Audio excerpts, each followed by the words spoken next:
and dedication, putting everything back together and understanding what our goals are, and understanding that we have to come together as a team if we want it to be the season we want to have.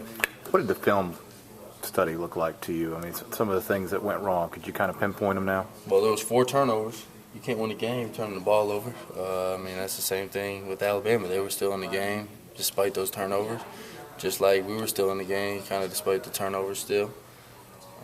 But I mean, you just got to get better. They just outplayed us. They outplayed us. They out-executed us.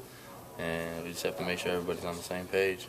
Are you concerned? It seems like this offense, unless the big plays are happening, that this team's not very good at grinding it out. You know what I mean? Like a 15-play drive and executing in the red zone. What's the problem, and how does that change? I mean, I think in the third quarter, we had an 11-minute drive, 19 plays. And any time you get on the 1-yard line and have four times to score, you don't punch it in. I mean, there's something that isn't going right, obviously. But it starts with me.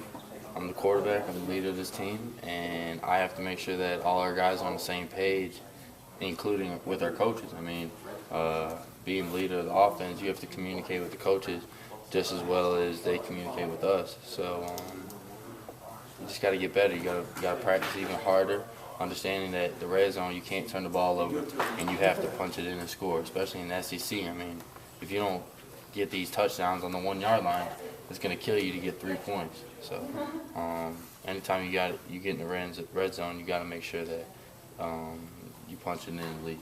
So. Vaughn said it felt like they were in your backfield all night. Did you have enough time? Did you feel to let plays develop, or was it just scrambling? I mean, they came off the ball pretty hard. We didn't really get any momentum or rhythm or anything really to get a feel for them kind of being on their toes a little bit. I mean, people said that the stadium was so loud, this and that. Well, yeah, it's going to be loud when you're behind the whole time and the crowd's into it. So, I mean, you have to overcome that for sure. And then you just got to make sure everybody's doing the right thing. They're doing what they're taught to do. And it starts with us listening to our coaches every day in practice and practicing as hard as we can so these mistakes don't happen. For you personally, you know, your time as starter at Ole Miss has been all good news up until this last 3 or 4 days out. What's it been like for you, just kind of having your first, I guess, setback for you in the offense? I think you just gotta get refocused.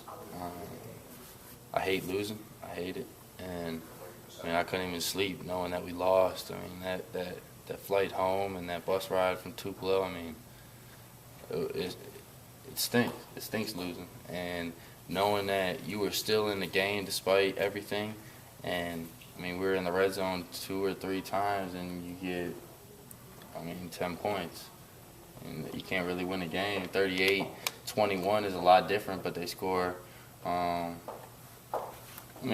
over the board, we really didn't play well from top to bottom, and starts with us. We're the ones out there executing, and we have to do a way better job of executing.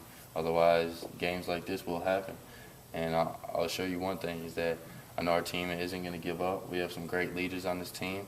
We have some great players, great coaches that I know that are going to put us in the right position to succeed.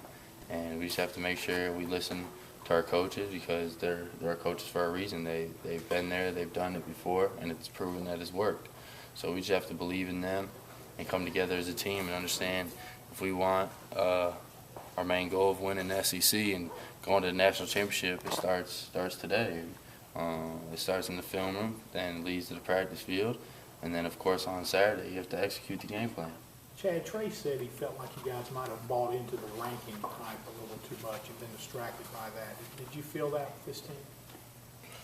I wasn't there last year, so I can't really tell you from that perspective, but, I think, people can say that and that, but at the end of the day, you're not going out there and thinking that you're the number 1 team or you're the number 3 team or whatever it was. You're going out there to execute the game plan.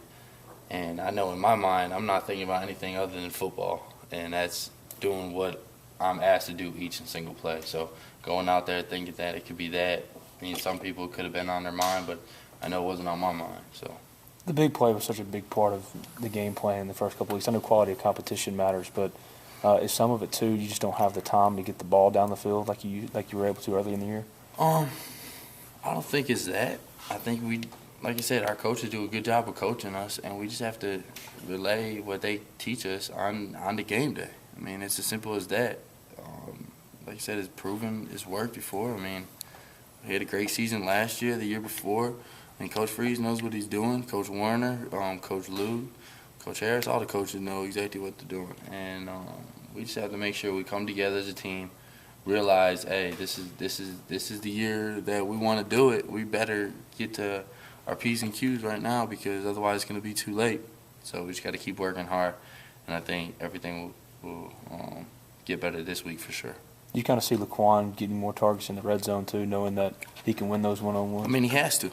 I mean, you got 6'3", 6'4", 6'5" receivers out there that, I mean, that's the perfect time to use them is one-on-one in the red zone, and starts out there in practice of repping it till it gets old. And I mean, talking to my Uncle Jimmy, even he was like, man, you got the best wide receivers in the nation, and it's proven. He's heard it from other people outside in the NFL and this and that. I mean, what more can you ask for with some great wide receivers? We have to throw them the ball. We have to get them the ball, and it starts with me for not getting them the ball because if they're doing what they're taught to do, then why isn't it relaying to the game? So it starts with practice, and we just got to keep working hard.